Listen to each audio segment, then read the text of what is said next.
ಇವತ್ತಿನ ಮೊದಲ ಸ್ಟೋರಿ, ಯಡಿಯೂರಪ್ಪ ಬಂಧನಕ್ಕೆ ಒಳಗೊಳಗೆ ಸಿದ್ಧತೆಗಳು ನಡೀತಾ ಇದೆಯಾ? 3 ತಿಂಗಳ ಹಿಂದೆ ಪೋಕ್ಸೋ ಪ್ರಕರಣ ದಾಖಲಾಗಿತ್ತು, ಅದಕ್ಕೆ ಬಂಧನದ ತಯಾರಿ ನಡೀತಾ ಇದೆಯಾ? ಅಪ್ರಾಪ್ತ ಬಾಲಕಿಯ ತಾಯಿ ದಾಖಲಿಸಿದ ಪ್ರಕರಣ ಅದು ಬಿಎಸ್ವೈಗೆ ಇದೀಗ ಸಂಕಷ್ಟ ತಂದೊಡ್ಡುತ್ತಾ? ಸಿಐಡಿ ಅಧಿಕಾರಿಗಳಿಂದ ಬಿಎಸ್ವೈ ಬಂಧನಕ್ಕೆ ತಯಾರಿ ನಡೆದಿದೆಯಾ? ದಿಢೀರ್ ಬೆಳವಣಿಗೆಯಲ್ಲಿ ಯಡಿಯೂರಪ್ಪ ಬಂಧನಕ್ಕೆ ಸರ್ಕಾರ ಸಿದ್ಧತೆ ನಡೆಸ್ತಾ ಇದೆಯಾ? ಲೋಕಸಭಾ ಚುನಾವಣೆ ಮುಗಿಯೋವರೆಗೂ ಕಾದು ಇವಾಗ ಬಂಧನಕ್ಕೆ ಸಿದ್ಧತೆ ಮಾಡಿಕೊಡ್ತಾ ಇದೆಯಾ? ದೆಹಲಿ ಕಾಂಗ್ರೆಸ್ ಮುಖಂಡರು ಸರ್ಕಾರದ ಮೇಲೆ ತೀವ್ರ ಒತ್ತಡ ಹಾಕ್ತಿದ್ದಾರಾ? ಬಂಧನಕ್ಕೆ ಸರ್ಕಾರದ ಮೇಲೆ ಒತ್ತಡ ಹೇರ್ತಾ ಇದೆಯಾ ದೆಹಲಿ ಕಾಂಗ್ರೆಸ್ ಬಳಗ? ಸಿಐಡಿ ಅಧಿಕಾರಿಗಳಿಂದ ಬಿಎಸ್ ಯಡಿಯೂರಪ್ಪ ಬಂಧನಕ್ಕೆ ಪೂರ್ವ ತಯಾರಿಯಾಗಿದೆಯಾ? ಯಡಿಯೂರಪ್ಪ ವಿರುದ್ಧ ಜಾಮೀನು ರಹಿತ ವಾರೆಂಟ್ ಜಾರಿ ಮಾಡಿ ಅಂತ ಅರ್ಜಿ ಸಲ್ಲಿಸಲಾಗಿದೆ. ಪೋಕ್ಸೋ ಫಾಸ್ಟ್ ಟ್ರ್ಯಾಕ್ ಕೋರ್ಟ್ಗೆ ಸಿಐಡಿ ಅಧಿಕಾರಿಗಳಿಂದ ಅರ್ಜಿ. ವಿಚಾರಣೆಗೆ ಹಾಜರಾಗಿಲ್ಲ ಅನ್ನೋ ಕಾರಣಕ್ಕೆ ಎನ್ಬಿಡಬ್ಲ್ಯೂ ಜಾರಿಗೆ ಮನವಿ.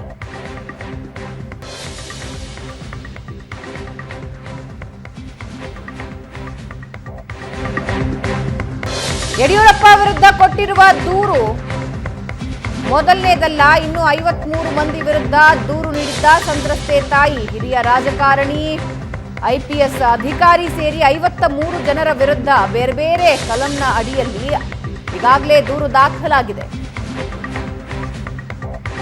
ದೂರು ದಾಖಲಿಸೋದು ಮಹಿಳೆಯ ಹವ್ಯಾಸವಾಗಿತ್ತು ಅಂತ ಆರೋಪ ಮಾಡಲಾಗ್ತಾ ಇದೆ. ಮಹಿಳೆ ಮಾನಸಿಕ ಅಸ್ವಸ್ಥತೆ ಅನ್ನೋ ಮಾತು ಕೂಡ ಕೇಳಿ ಬಂದಿತ್ತು. ಕೆಲ ದಿನಗಳ ಹಿಂದಷ್ಟೇ ಅನಾರೋಗ್ಯದಿಂದ ಮಹಿಳೆ ಮೃತಪಟ್ಟಿದ್ದಾರೆ. ಎಫ್ಐಆರ್ ರದ್ದು ಕೋರಿ ಹೈಕೋರ್ಟ್ಗೆ ಯಡಿಯೂರಪ್ಪ ಅರ್ಜಿ ಸಲ್ಲಿಸಿದ್ದಾರೆ. ಈಗ ಪೊಲೀಸರ ಉದ್ದೇಶ ಅರಿತು ಅರ್ಜಿ ಸಲ್ಲಿಸಿದ್ದಾರೆ ಯಡಿಯೂರಪ್ಪ. ವಕೀಲರ ಮೂಲಕ ಅರ್ಜಿ ಸಲ್ಲಿಸಿದ್ದಾರೆ.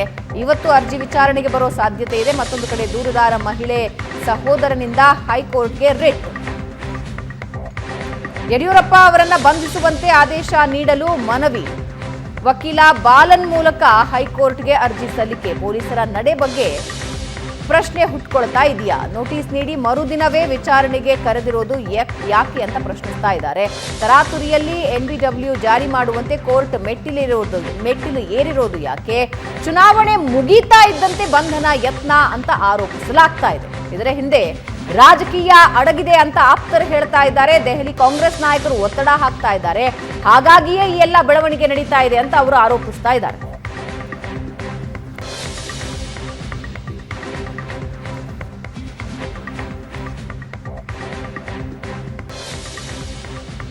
ಒಂದು ಕಡೆ ಕಾನೂನಾತ್ಮಕ ಪ್ರಕ್ರಿಯೆ, ಮತ್ತೊಂದು ಕಡೆ ರಾಜಕೀಯ ಆರೋಪ ಪ್ರತ್ಯಾರೋಪಗಳು. ಏನಾಗ್ತಾ ಇದೆ ಈ ಪ್ರಕರಣದಲ್ಲಿ ಅನ್ನೋದ್ರ ಬಗ್ಗೆ ಡೀಟೇಲ್ಸ್ ಅನ್ನ ನೀಡೋದಕ್ಕೆ ನಮ್ಮ ಪ್ರತಿನಿಧಿ ರಮೇಶ್ ನಮ್ಮ ಜೊತೆ ಲೈವ್ ನಲ್ಲಿ ಜಾಯ್ನ್ ಆಗಿದ್ದಾರೆ. Good morning Ramesh. ಈ ಪ್ರಕರಣದಲ್ಲಿ ಇಲ್ಲಿಯವರೆಗಿನ ಬೆಳವಣಿಗೆಗಳೇನು? ರಮೇಶ್, ಆದರೆ ಏಕಾಏಕಿ 3 ತಿಂಗಳ ನಂತರ ಪೋಕ್ಸೋ ಪ್ರಕರಣ ದಾಖಲಾಗಿತ್ತು, ಅದು ಮಾರ್ಚ್ 14. ರಮೇಶ್, ಆಡಿಯೋ ಸಮಸ್ಯೆ ಇದೆ. ಎಸ್ ಪ್ರಶಾಂತ್, ಗೋ ಹೆಡ್. ರಮೇಶ್, 3 ತಿಂಗಳ ನಂತರ ಏಕಾಏಕಿ ಸರ್ಕಾರಕ್ಕೆ ಅಥವಾ ಪೊಲೀಸರಿಗೆ ಜ್ಞಾನೋದಯ ಆಗಿರೋದು ಯಾಕೆ? ರಾಜಕೀಯ ಕಾರಣ ಉಂಟಾ ಇದರ ಹಿಂದೆ? ಇಲ್ಲ, ಆಡಿಯೋ ಸಮಸ್ಯೆ ಇದೆ ರಮೇಶ್. Will come back. ನಿಮ್ಮ ಆಡಿಯೋ ಕೇಳಿಸ್ತಾ ಇಲ್ಲ ಪ್ರಶಾಂತ್. ಅದೇ ಪ್ರಶ್ನೆ ನಾನು ನಿಮ್ಮನ್ನು ಕೇಳ್ತಾ ಇದ್ದೀನಿ. ಅಂದರೆ ಲೋಕಸಭಾ ಚುನಾವಣೆಯ ಹೊತ್ತಿನಲ್ಲೇ ಒಂದು ಕಡೆ ಈ ಮಾತು ಬಂದಿತ್ತು, ಆಫ್ಟರ್ ಲೋಕಸಭಾ ಎಲೆಕ್ಷನ್ ಈ ಕೇಸ್ ಏನಿದೆ ಅದು ಮೇಲಕ್ಕೆ ಏರುತ್ತೆ ಅಂತ. ಅಂದರೆ ಇದ್ರ ಬಗ್ಗೆ ಹೆಚ್ಚಿನ ಗಮನ ಸರ್ಕಾರ ಕೊಡುತ್ತೆ ಅಂತ. ಆ್ಯಂಡ್ ಇದು ಈಗ ನಿಜ ಆಗಿದೆ. ನೋಡಿ, ಈ ಪ್ರಕರಣ February last week, March first ವೀಕಲ್ಲಾಗಿದೆ. ನೀವು ಆಗಲೇ ಏನಾದರೂ ಕ್ರಮ ತೆಗೆದುಕೊಂಡಿದ್ದರೆ ಅಥವಾ ಆಗಲೇ ನೀವು ಒಂದು ವಿಚಾರಣೆಗೊಳಪಡಿಸಿ, ಯಡಿಯೂರಪ್ಪನವ್ರನ್ನ ವಿಚಾರಣೆಗೊಳಪಡಿಸಲಾಗಿದೆ ಒಂದ್ಸಲ. ಆದರೆ ಚುನಾವಣೆ ಮುಗಿಯುವವರೆಗೆ ಸುಮ್ಮನಿದ್ದು ಏಕಾಏಕಿ ದಿಲ್ಲಿಯಿಂದ ಒತ್ತಡ ಬರ್ತಾ ಇದೆ ಅನ್ನುವ ಕಾರಣಕ್ಕೆ ಮಾಜಿ ಮುಖ್ಯಮಂತ್ರಿಯನ್ನು ನಾವು ನೋಟಿಸ್ ಕೊಟ್ಟು ಬಂಧಿಸ್ತೀವಿ ಅಂತಕ್ಕಂಥದ್ದು ಹೋಗ್ತಕ್ಕಂಥದ್ದು ಐ ಡೋಂಟ್ ನೋ. ಒಂದು legally how far it will stand in a court. ಯಾಕಂದರೆ ಆ ಮಹಿಳೆ ತೀರ್ಕೊಂಡಿದ್ದಾಳೆ. ಮಹಿಳೆ ಮತ್ತು ಆಕೆಯ ಮಗಳು ಯಡಿಯೂರಪ್ಪನವರ ಮನೆಗೆ ಹೋಗಿದ್ದೆ ಯಾಕೆ? ಇಷ್ಟೊಂದು ಪ್ರಕರಣ ದಾಖಲಿಸಿದ್ದೀವಿ ಅಂತ. ಯಡಿಯೂರಪ್ಪನವ್ರು ಏನು ಹೇಳಿದ್ರು ಅದಕ್ಕೆ? ಇಲ್ಲ, ನಾನು ಒಂದಿಷ್ಟು ಹಣದ ಸಹಾಯವನ್ನು ಅವಳಿಗೆ ಮಾಡಿದೆ, ಆದರೆ ಅವಳು ಒಳಗಡೆ ಬಂದು ಯಡಿಯೂರಪ್ಪನವ್ರ ವಿರುದ್ಧವೇ ಪ್ರಕರಣವನ್ನು ದಾಖಲಿಸಿದ್ಳು. ಆಗ ಗೃಹ ಮಂತ್ರಿಗಳು ಏನು ಹೇಳಿದರು? ಇಲ್ಲರಿ, ಆ ಮಹಿಳೆಗೆ ಒಂದು 53 ಪ್ರಕರಣ ದಾಖಲಿಸಿದ್ದಾಳೆ, ಆಕೆಗೆ ಹವ್ಯಾಸವೇ ಇತ್ತು, ಅದರಲ್ಲೇನು ಭಾಳ ಕೇಸ್ ಗಟ್ಟಿ ಇಲ್ಲ ಇದು ಅಂತಕ್ಕಂಥದ್ದನ್ನು ಗೃಹ ಸಚಿವರೇ ಹೇಳಿದರು. ಈಗ ರಾಹುಲ್ ಗಾಂಧಿ ಬಂದು ಹೋದ ನಂತರ, ರಣದೀಪ್ ಸಿಂಗ್ ಸುರ್ಜೇವಾಲಾ ಬಂದು ಹೋದ ನಂತರ ಏಕಾಏಕಿ ಈ ಪ್ರಕರಣವನ್ನು ಕೆದಕುತ್ತಿರುವುದು ಏಕೆ? Is it political which Hunt? Ramesh ಇದ್ದಾರೆ. ರಮೇಶ್, ಪ್ರಶಾಂತ್, ಈಗ ಮಾರ್ಚ್ 14ನೇ ತಾರೀಕು ದಾಖಲಾದಂತ ಪ್ರಕರಣ ಇದೀಗ ಕಳೆದ 2-3 ದಿನಗಳಿಂದ ಪಡಿತಾ ಇರುವಂತ ವೇಗ ಸಾಕಷ್ಟು ಅವಮಾನಗಳಿಗೆ ಮತ್ತೆ ಹಲವು ಚರ್ಚೆಗಳಿಗೆ ಕಾರಣ ಆಗ್ತದೆ. ಯಾಕೆಂದ್ರೆ ಮಾರ್ಚ್ 14ನೇ ತಾರೀಕು ಪ್ರಕರಣ ದಾಖಲಾದ ನಂತರ ಸರ್ಕಾರ ಅದನ್ನ ಸಿಐಡಿಗೆ ವರ್ಗಾವಣೆ ಮಾಡುತ್ತೆ. ಕಾರಣ ಏನಂದ್ರೆ ಈ ಮಹಿಳೆ ದೂರು ಕೊಡುವಂತದ್ದೇ ಒಂದ್ ರೀತಿ ಹವ್ಯಾಸ ಮಾಡ್ಕೊಂಡಿದ್ರು ಅನ್ನುವಂಥದ್ದು. ಕೇವಲ ಈ ರೀತಿಯಾದಂತ ಕೇವಲ ಅಂದ್ರೆ ತನ್ನ ಮಗಳ ಮೇಲೆ ಕಂಟಿನ್ಯೂ ರಮೇಶ್.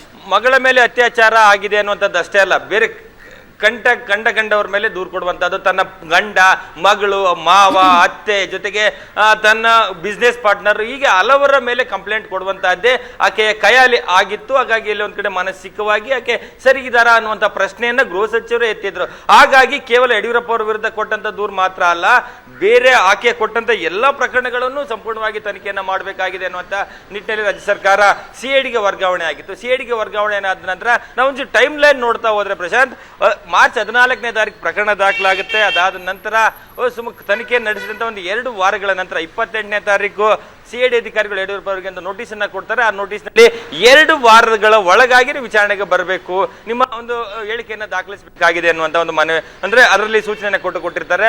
ಆ ಸಂದರ್ಭದಲ್ಲಿ ಅಂದ್ರೆ ಏಪ್ರಿಲ್ 5ನೇ ತಾರೀಕು ಯಡಿಯೂರಪ್ಪ ಅವರೇ ಖುದ್ದು ಸಿಐಡಿ ಅಧಿಕಾರಿಗಳಿಗೆ ಒಂದು ಫೋನ್ ಮಾಡ್ತಾರೆ, ನೀವು ನೋಟಿಸ್ ಕೊಟ್ಟಿದ್ರೆ ನಾವು ವಿಚಾರಣೆಗೆ ಬರ್ತೇನೆ ಅಂತೇಳಿ. ಆವಾಗ ಸಿಐಡಿ ಅಧಿಕಾರಿಗಳು ಈಗ ಬೇಡ, ನಾವು ಹೇಳ್ತೇವೆ ಇರಿ, ನಾವು ಹೇಳೋ ತನಕ ನೀವು ಬರಕ್ ಹೋಗ್ಬೇಡಿ ಅಂತೇಳಿ 5, 6, 8 ಅಂದ್ರೆ 3 ದಿನಗಳ ಕಾಲ ಅವರು ಪದೇ ಫೋನ್ ಮಾಡ್ತಾರೆ. ಆವಾಗ ಬರೋದಿಲ್ಲ. ಆದ್ರೆ ಎಲ್ಲ ಒಂದ್ ಕಡೆ 2 ವಾರ ನೋಟಿಸ್ ಅಲ್ಲಿ ಟೈಮ್ ಕೊಟ್ಟಿರ್ತಾರೆ. ಈ ಸಮಯ ಮೀರಬಾರ್ದು ಅನ್ನುವಂತ ಕಾರಣಕ್ಕೆ ಏಪ್ರಿಲ್ 12ನೇ ತಾರೀಕಿಗೆ ಯಡಿಯೂರಪ್ಪ ಹೋಗಿ ವಿಚಾರಣೆಗೆ ಹಾಜರಾಗಿರ್ತಾರೆ. ತಾವೇ ಖುದ್ದಾಗಿ ವಿಚಾರಣೆಗೆ ಹಾಜರಾಗ್ತಾರೆ. ಅವತ್ತು ಹೇಳಿಕೆಯನ್ನ ದಾಖಲಿಸೋದಿಲ್ಲ, ಕೇವಲ ವಾಯ್ಸ್ ಸ್ಯಾಂಪಲ್ ಅನ್ನ ಪಡ್ಕೊಂಡು ಕಳಿಸ್ತಾರೆ. ಆದ್ರೆ ಇದೀಗ 11ನೇ ತಾರೀಕು 2 ದಿನಗಳ ಹಿಂದೆ ನೋಟಿಸ್ ಅನ್ನ ಕೊಟ್ಟು ಒಂದೇ ದಿನದಲ್ಲಿ ವಿಚಾರಣೆಗೆ ಬರಬೇಕು ಅನ್ನುವಂಥದ್ದನ್ನ ಅವ್ರು ಸೂಚನೆಯನ್ನ ಕೂಡ ಕೊಡ್ತಾರೆ. ಅದಾದ ನಂತರ ನಿನ್ನೆ ಅವರು ದೆಹಲಿಯಲ್ಲಿ ಇದ್ದೇನೆ, ಹಾಗಾಗಿ ನಾವು ಬರ್ಲಿಕ್ಕೆ ಆಗೋದಿಲ್ಲ ಅಂತೇಳಿ ವಕೀಲರ ಮೂಲಕ ಸಮಯಾವಕಾಶವನ್ನ ಕೇಳಿ 17ನೇ ತಾರೀಕು ನಾನು ವಿಚಾರಣೆಗೆ ಬರ್ತೇನೆ ಅಂತೇಳಿ ವಕೀಲರ ಮೂಲಕ ಒಂದು ಲಿಖಿತವಾಗಿ ಅವರು ಮನವಿಯನ್ನ ಸಲ್ಲಿಸಿದ್ದಾರೆ. ಇಷ್ಟಾದ್ರೂ ಕೂಡ ಎಲ್ಲ ಒಂದ್ ಕಡೆ ಸಿಐಡಿ ಅಂದ್ರೆ ಪೋಕ್ಸೋ ಫಾಸ್ಟ್ ಟ್ರ್ಯಾಕ್ ಕೋರ್ಟ್ ಮುಂದೆ ಒಂದು NBW ಹೊರಡಿಸಿ ಅವರ ವಿರುದ್ಧ ಅವ್ರನ್ನ ಅರೆಸ್ಟ್ ಮಾಡುವಂತ ಅಗತ್ಯತೆ ಇದೆ ಅನ್ನುವಂಥ ನಿಟ್ಟಿನಲ್ಲಿ ಒಂದು ಮನವಿಯನ್ನು ಸಲ್ಲಿಸಿರುವಂತದ್ದೇನಿದೆ. ಅದು ಎಲ್ಲ ಒಂದ್ ಕಡೆ ಯಡಿಯೂರಪ್ಪ ಅವರ ಮೇಲೆ ಈ ರೀತಿಯಾಗಿ ಅವ್ರನ್ನ ಆ ಒಂದು ಕ್ರಮವನ್ನು ತೆಗೆದುಕೊಳ್ಳಿಕ್ಕೆ ತರಾತುರಿಯಲ್ಲಿ ಸಿಐಡಿ ಅಧಿಕಾರಿಗಳಿದ್ದಾರಾ ಅನ್ನುವಂತ ಒಂದಷ್ಟು ಅನುಮಾನಗಳು ವ್ಯಕ್ತ ಆಗ್ತಾ ಇರುವಂತದ್ದು. ಆರಂಭಿಕ ಈ ಕೇಸನ್ನು ನೋಡಿದಂತ ಸಂದರ್ಭದಲ್ಲಿ ಈ ಕೇಸಲ್ಲಿ ರಮೇಶ್, ನೀವು ಪೊಲೀಸ್ ಅಧಿಕಾರಿಗಳೊಂದಿಗೆ ಮಾತನಾಡಿ ಇರ್ತೀರಿ, ಏನು ಪೊಲಿಟಿಕಲ್ ಪ್ರೆಷರ್ ಉಂಟಾ? ದಿಲ್ಲಿಯಿಂದ ಪ್ರೆಷರ್ ಇದೆ. ನನಗೆ ಯಾರೋ ಹೇಳಿದ್ರು, ಇಲ್ಲ ರಾಹುಲ್ ಗಾಂಧಿ ಈ ರೀತಿಯ ಪ್ರಕರಣಗಳನ್ನು ಹೊರಗೆ ತೆಗೀರಿ ಅನ್ನುವಂಥದ್ದನ್ನು ಸರ್ಕಾರಕ್ಕೆ ಹೇಳಿದ್ದಾರೆ, ಆ ಕಾರಣದಿಂದ ಇದನ್ನು ತೆಗೆಯಲಾಗ್ತಾ ಇದೆ. But where are the evidence? ಏನಿದೆ ಈ ಪ್ರಕರಣದಲ್ಲಿ? ಮೇಲ್ನೋಟಕ್ಕಂತೂ ಏನೂ ಕಂಡು ಬರ್ತಾ ಇಲ್ಲ ಈ ಪ್ರಕರಣದಲ್ಲಿ. ಖಂಡಿತ ಪ್ರಶಾಂತ್, ಅಂದ್ರೆ ಈ ಪ್ರಕರಣದಲ್ಲಿ ನಿಜವಾಗ್ಲೂ ಈ ರೀತಿಯಾದಂಥ ಗಂಭೀರವಾದಂಥ ಆರೋಪವನ್ನು ಮಾಡಿದಂಥ ಸಂದರ್ಭದಲ್ಲಿ ಪ್ರೈಮಾ ಫೇಸಿ ಎವಿಡೆನ್ಸ್ಗಳನ್ನ ಕಲೆಕ್ಟ್ ಮಾಡ್ಕೊಳ್ಬೇಕಾಗತ್ತೆ. ಆದರೆ ಆ ರೀತಿಯಾದಂಥ ಎವಿಡೆನ್ಸ್ಗಳು ಇದೆಯಾ ಇಲ್ವಾ ಅನ್ನುವಂಥ ಪ್ರಶ್ನೆಗಳಿರುವಂಥದ್ದು. ನಮಗೆ ಸಿಗ್ತಾರಂಥ ಮಾಹಿತಿ ಪ್ರಕಾರ ಯಡಿಯೂರಪ್ಪ ಅವರು ಆ ಬಾಲಕಿಯ ಜೊತೆ ಮಿಸ್ಬಿಹೇವ್ ಮಾಡಿದ್ರು ಅನ್ನೋದಕ್ಕೆ ಯಾವುದೇ ಸಾಕ್ಷಿಗಳಿಲ್ಲ. ಆದರೆ ಇತ್ತೀಚೆಗೆ ನಡೆದಂಥ ಒಂದಷ್ಟು ರಾಜಕೀಯ ವಿದ್ಯಮಾನಗಳು, ಅದರಲ್ಲಿ ವಿಶೇಷವಾಗಿ ರಾಹುಲ್ ಗಾಂಧಿ ಅವ್ರನ್ನ ಬೆಂಗಳೂರಿನ ಕೋರ್ಟ್ಗೆ ಕರ್ಕೊಂಡು ಬಂದು ನಿಲ್ಲಿಸಿದ್ದು ಬಿಜೆಪಿಯ ಮಾನನಷ್ಟ ಮೊಕದ್ದಮೆಯಲ್ಲಿ. ಅದಾದ ನಂತರ ಖುದ್ದಾಗಿ CM ಅವರು DCM ಅವರು ಕೋರ್ಟ್ ಮುಂದೆ ಹೋಗಿ ನಿಲ್ತಾರೆ. ಈ ಪ್ರಕರಣಗಳ ಆದ ನಂತರ ಎಲ್ಲ ಒಂದ್ ಕಡೆ ನಮಗೂ ಗೊತ್ತಿದೆ ನಾವು ಏನ್ ಮಾಡಬೇಕು ಅನ್ನುವಂಥದ್ದನ್ನ ಅಂತೇಳಿ ಖುದ್ದು DCM ಅವರು ಕೋರ್ಟ್ ಮುಂದೆ ಒಂದು ಹೇಳಿಕೆಯನ್ನ ಕೊಡ್ತಾರೆ. ಸೊ ಇಷ್ಟೆಲ್ಲ ಬೆಳವಣಿಗೆ ಆದ ನಂತರ ಈ ಕೇಸಿಗೆ ಸಿಕ್ಕಂತ ವೇಗ ಏನಿದೆ, ಆ ವೇಗಕ್ಕೆ ಎಲ್ಲ ಒಂದ್ ಕಡೆ ರಾಜಕೀಯವಾಗಿ ಒತ್ತಡಗಳಿಂದ ರಾಜ್ಯ ಸರ್ಕಾರ, ಅಂದ್ರೆ ಕೇವಲ ನಮ್ಮ ಕರ್ನಾಟಕದ ಕಾಂಗ್ರೆಸ್ನಲ್ಲಿ ಮಾತ್ರ ಅಲ್ಲ, ದೆಹಲಿಯಿಂದನೂ ಕೂಡ ಕೆಲವು ನಾಯಕರ ಒತ್ತಡದಿಂದಾಗಿ ಈ ಕೇಸಿಗೆ ವೇಗವನ್ನು ಕೊಡಬೇಕು, ಆದಷ್ಟು ಬೇಗ ಅವರಿಗೆ ಸಮಯಾವಕಾಶವನ್ನೇ ಕೊಡಬಾರದು, ಆ ತಕ್ಷಣಕ್ಕೆ ಅವ್ರನ್ನ ಅರೆಸ್ಟ್ ಮಾಡಿಸಿ ಅನ್ನುವಂಥ ಸೂಚನೆಗಳು ಬಂದಿದೆ ಅನ್ನುವಂಥ ಒಂದಷ್ಟು ಮಾಹಿತಿಗಳು ಲಭ್ಯ ಆಗ್ತಿರುವಂಥದ್ದು. ಹಾಗಾಗಿ ಈ ಇಂಟನ್ನ ಪಡ್ಕೊಂಡಂತ ಅವರು ಕೂಡ ಹೈಕೋರ್ಟ್ಗೆ ಒಂದು 482 ಅಡಿ ಪ್ರಕರಣವನ್ನು ಅರ್ಜಿಯನ್ನು ಸಲ್ಲಿಸಿದ್ದಾರೆ. ರಮೇಶ್, ಎಲ್ಲ ರಾಜ್ಯದ್ದು ಒಂದು ಪೊಲಿಟಿಕಲ್ ಸಂಸ್ಕೃತಿ ಅಂತ ಇರುತ್ತೆ. ತಮಿಳುನಾಡಿನಲ್ಲಿ ಈ ರೀತಿ ಕರುಣಾನಿಧಿ ಜಯಲಲಿತಾ ಕರುಣಾನಿಧಿಯನ್ನು ಜೈಲಿಗೆ ಹಾಕಿದ್ದನ್ನು ನಾವು ನೋಡಿದ್ದೀವಿ. ಆಂಧ್ರದಲ್ಲಿ ಜಗನ್ ರೆಡ್ಡಿಯನ್ನು, ಈಗ ಚಂದ್ರಬಾಬು ನಾಯ್ಡುವನ್ನು ಜೈಲಿಗೆ ಹಾಕಿದ್ದನ್ನು ನಾವು ನೋಡಿದ್ದೀವಿ. ಕರ್ನಾಟಕದ ಪೊಲಿಟಿಕಲ್ ಕಲ್ಚರ್ನಲ್ಲಿ ಎಷ್ಟೇ ಆರೋಪ ಪ್ರತ್ಯಾರೋಪಗಳನ್ನು ಪಬ್ಲಿಕ್ ಡೊಮೇನಲ್ಲಿ ಮಾಡಿದರೂ ಕೂಡ ಒಬ್ರಿಗೊಬ್ಬರು ಮುಚ್ಚಾಕೋದನ್ನು ನಾನು ಹೇಳ್ತಾ ಇಲ್ಲ. ಆದರೆ ಕ್ಷುಲ್ಲಕ ಪ್ರಕರಣಗಳನ್ನು ಇಟ್ಕೊಂಡು ಅರೆಸ್ಟ್ ಮಾಡಿದರೆ ಅದು ಲೀಗಲಿ ಕೂಡ ಕೌಂಟರ್ ಪ್ರೊಡಕ್ಟಿವ್ ಆಗಲ್ವಾ? ಯಾಕಂದರೆ ಮೊನ್ನೆ ಅಷ್ಟೇ ರೇವಣ್ಣ ಬಂಧನವನ್ನು ನಾವು ನೋಡಿದ್ವಿ. ಲೀಗಲಿ ಕೌಂಟರ್ ಪ್ರೊಡಕ್ಟಿವ್ ಆಗಲ್ವಾ? ಪೊಲಿಟಿಕಲಿ ನನಗನ್ಸುತ್ತೆ, ನನ್ನ ಕಾಮನ್ ಸೆನ್ಸ್ ಹೇಳುತ್ತೆ ಕೌಂಟರ್ ಪ್ರೊಡಕ್ಟಿವ್ ಆಗುತ್ತೆ. ಯಡಿಯೂರಪ್ಪನವ್ರನ್ನ ಎವಿಡೆನ್ಸ್ ಇಲ್ಲದೆ ಒಳಗಾಗ್ತಕ್ಕಂಥದ್ದು ಕೌಂಟರ್ ಪ್ರೊಡಕ್ಟಿವ್ ಆಗುತ್ತೆ. ಲೀಗಲಿ ಕೌಂಟರ್ ಪ್ರೊಡಕ್ಟಿವ್ ಆಗಲ್ವಾ? ಖಂಡಿತ ಪ್ರಶಾಂತ್, ಅಂದರೆ ನೀವು ಹೇಳಿದ ರೀತಿ ನಮ್ಮ ಕರ್ನಾಟಕ ರಾಜ್ಯದ ಇತಿಹಾಸವನ್ನು ನೋಡ್ತಾ ಹೋದರೆ ಯಾವುದೇ ರಾಜಕೀಯ ನಾಯಕರನ್ನ ರಾಜಕೀಯ ಕಾರಣಕ್ಕಾಗಿ ಸಿಲುಕಿಸುವಂತಹದ್ದು ಅಥವಾ ಕೇಸ್ಗಳನ್ನ ದಾಖಲಿಸಿ ಅವ್ರನ್ನ ಅರೆಸ್ಟ್ ಮಾಡಿ ಜೈಲಿಗೆ ಕಳಿಸುವಂಥದ್ದು, ಅಂದರೆ ರಾಜಕೀಯವಾದಂಥ ವೆಂಡೇಟ್ಗಳಿಗಾಗಿ ಮಾಡಿದಂಥ ಉದಾಹರಣೆಗಳು ಇಲ್ಲ. ಯಾಕೆಂದರೆ ಆ ರೀತಿಯಾಗಿ ಪ್ರಕರಣಗಳನ್ನು ದಾಖಲು ಮಾಡಿದ್ದೇ ಆದಲ್ಲಿ ಅದು ಆ ಕ್ಷಣಕ್ಕೆ ಅವರೇನೋ ಅದನ್ನು ಸಾಧಿಸಿದಂತೆ ಆಗ್ಬೋದು. ಆದರೆ ಕೋರ್ಟ್ಗೆ ಹೋದಂಥ ಸಂದರ್ಭದಲ್ಲಿ ಪ್ರಕರಣಗಳಲ್ಲಿ ಅದು ಹಿನ್ನಡೆ ಆಗುತ್ತೆ. ಆ ಸಂದರ್ಭದಲ್ಲಿ ಆ ಒಂದು ಅವಮಾನವನ್ನು ಎದುರಿಸಬೇಕು ಪರಿಸ್ಥಿತಿ ಆಗುತ್ತೆ. ಉದಾಹರಣೆಗೆ ನೀವು ಹೇಳಿದ ರೀತಿ ರೇವಣ್ಣ ಅವರ ಪ್ರಕರಣದಲ್ಲಿ ಕೂಡ ಎಲ್ಲ ಒಂದ್ ಕಡೆ ಪ್ರಜ್ವಲ್ ಮೇಲಿನ ಆರೋಪಗಳು ಬಂದಂತ ಸಂದರ್ಭದಲ್ಲಿ ರೇವಣ್ಣ ಮೇಲೆ ಕಿಡ್ನಾಪ್ ಪ್ರಕರಣವನ್ನು ದಾಖಲು ಮಾಡಿ ಅವ್ರನ್ನ ಜೈಲಿಗೆ ಕಳಿಸುವಂತ ಮಾಡಿದ ಸರ್ಕಾರ ಎಲ್ಲ ಒಂದ್ ಕಡೆ ಈ ರೀತಿ ಮಾಡ್ತಾ ಇದೆ ಅನ್ನುವಂತ ತಪರಾಕಿಯನ್ನ ನಿಜಕ್ಕೂ ರಾಜ್ಯ ಸರ್ಕಾರ ಎದುರಿಸ್ತು. ಅದರ ಒಂದಷ್ಟು ರಿಪ್ರಿಕೇಷನ್ ಕೂಡ ಆಯ್ತು ಅನ್ನುವಂಥದ್ದು ಸಾರ್ವಜನಿಕ ವಲಯದಲ್ಲಿ ಬೇರೆ ಬೇರೆ ರೀತಿ ಇದೆ ಅಂತ ಏನೋ ಅಭಿಪ್ರಾಯಗಳು ವ್ಯಕ್ತ ಆದವು. ಈಗ ಅದೇ ರೀತಿಯಾಗಿ ಮಾಡ್ಲಿಕ್ಕೆ ಹೋಗಿದ್ದೆ ಅದ್ರಲ್ಲಿ ಯಡಿಯೂರಪ್ಪ ಅವರು. ಯಾಕೆಂದ್ರೆ 3 ತಿಂಗಳಾಗಿದೆ ಪ್ರಶಾಂತ್, ಮಾರ್ಚ್ 14ನೇ ತಾರೀಕು ಪ್ರಕರಣ ದಾಖಲಾಗಿರುವಂತಹದ್ದು. ಸರಿ 3 ತಿಂಗಳು ಇಲ್ಲದೆ ಇರುವಂತಹ ವೇಗ ಇದ್ದಕ್ಕಿದ್ದಂತೆ ಈಗ ಯಾಕೆ ಬಂತು ಅನ್ನುವಂಥದ್ದು ಕೂಡ ಪ್ರಮುಖವಾಗಿರುವಂತಹದ್ದು. ಅವರು ಈಗ ಯಡಿಯೂರಪ್ಪ ಅವರು ಹೈಕೋರ್ಟ್ಗೆ ಹೋಗಿದ್ದಾರೆ. ಹೈಕೋರ್ಟ್ನಲ್ಲಿ ಈ ಒಂದು ಪ್ರಕರಣದಲ್ಲಿ ನಾನು ಈಗ ಮೊದಲಾಗಲಿ ವಿಚಾರಣೆಗೆ ಹೋಗಿದ್ದೇನೆ, ನೋಟಿಸ್ ಯಾವಾಗ ಕೊಟ್ಟರು ಅವಾಗ ವಿಚಾರಣೆಗೆ ಹೋಗಿದ್ದೇನೆ. ಅವ್ರಿಗೆ ಎಲ್ಲ ರೀತಿಯಾದಂಥ ತನಿಖೆಗೆ ನಾವು ಸಹಕರಿಸಲಿಕ್ಕೆ ಸಿದ್ಧ ಇದ್ದೇವೆ. ಹಾಗೆ ಒಂದೇ ದಿನ ಅಂದರೆ ಬೆಂಗಳೂರಿನಲ್ಲಿ ಕೇಂದ್ರ ಸ್ಥಾನದಲ್ಲಿ ಇಲ್ಲದೆ ಇರೋ ಸಂದರ್ಭದಲ್ಲಿ ಒಂದೇ ದಿನ ನೋಟಿಸ್ ಕೊಟ್ಟು ನಾವು ವಾಪಸ್ ಬರ್ತೇನೆ ಅಂತ ಡೇಟನ್ನೇ ಫಿಕ್ಸ್ ಮಾಡಿದ್ದೀನಿ ಅಂತ ಹೇಳಿದ್ದು ಕೂಡ ಮತ್ತೆ ಈ ರೀತಿಯಾಗಿ ವಿಚಾರಣೆಗೆ ಬರಬೇಕು ರಮೇಶ್, ಈಗ ದೂರು ಕೊಟ್ಟ ಮಹಿಳೆ ಕೋರ್ಟ್ ಮುಂದೆ ಹೋಗುವಂಥದ್ದು ಎಲ್ಲವೂ ಕೂಡ ರಮೇಶ್, ದೂರು ಕೊಟ್ಟ ಮಹಿಳೆ ನಿಧನರಾಗಿದ್ದಾರೆ, ಶಿ ಪಾಸ್ಡ್ ಅವೇ. ಈಗ ಅವರ ಸಹೋದರ ರಿಟ್ನಲ್ಲಿ ಏನು ಕೇಳಿದ್ದಾರೆ, ಯಡಿಯೂರಪ್ಪನವರ ಈ ಒಂದು ಅರ್ಜಿ ಯಾವಾಗ ವಿಚಾರಣೆಗೆ ಬರುತ್ತೆ? ಪ್ರಶಾಂತ್, ನಿನ್ನೆ ಒಂದು ಅರ್ಜಿ, ಮೊನ್ನೆ ಎರಡು ದಿನದ ಹಿಂದೆ ಒಂದು ಅರ್ಜಿ, 2 ಅರ್ಜಿ ದಾಖಲಾಗಿರುವಂಥದ್ದು. 2 ದಿನದ ಹಿಂದೆ ಆ ದೂರುದಾರ ಮಹಿಳೆ ಸಹೋದರ ಸಲ್ಲಿಸಿರುವಂಥ ಅರ್ಜಿ ಏನಂದ್ರೆ ಈ ಪ್ರಕರಣದಲ್ಲಿ ಯಡಿಯೂರಪ್ಪ ಅವ್ರನ್ನ ಅರೆಸ್ಟ್ ಮಾಡಬೇಕು ಅನ್ನುವಂಥದ್ದು.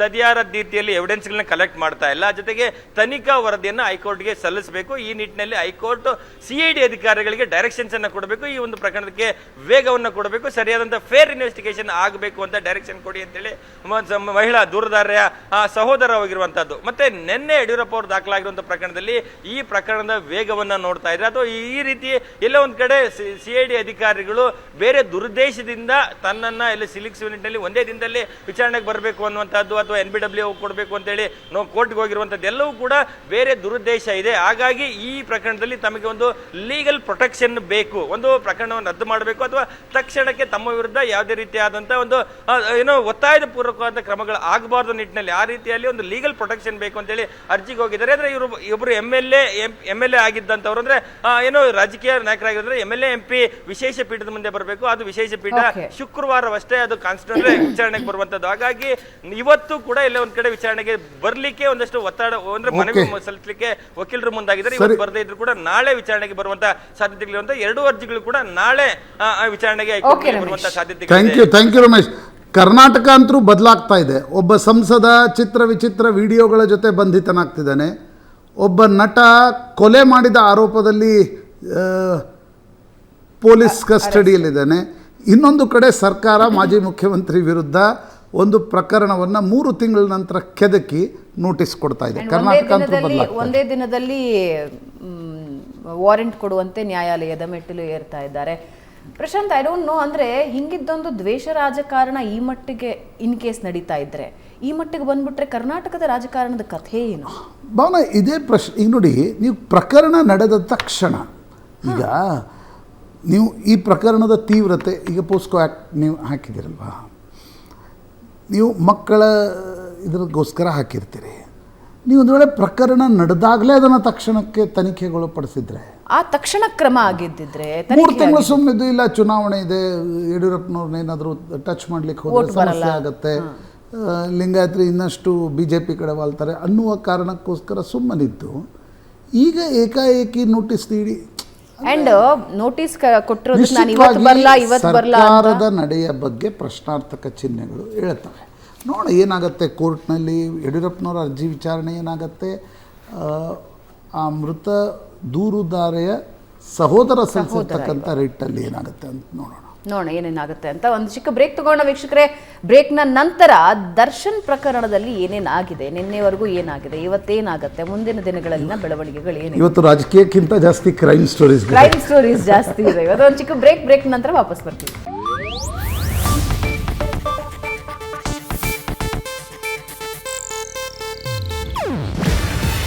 ಇದು ಏಷ್ಯಾನೆಟ್ ನ್ಯೂಸ್ ನೆಟ್ವರ್ಕ್ ಪ್ರಸ್ತುತಿ. ನೀವು ನೋಡ್ತಿದ್ದೀರಾ ಏಷ್ಯಾನೆಟ್ ಸುವರ್ಣ ನ್ಯೂಸ್.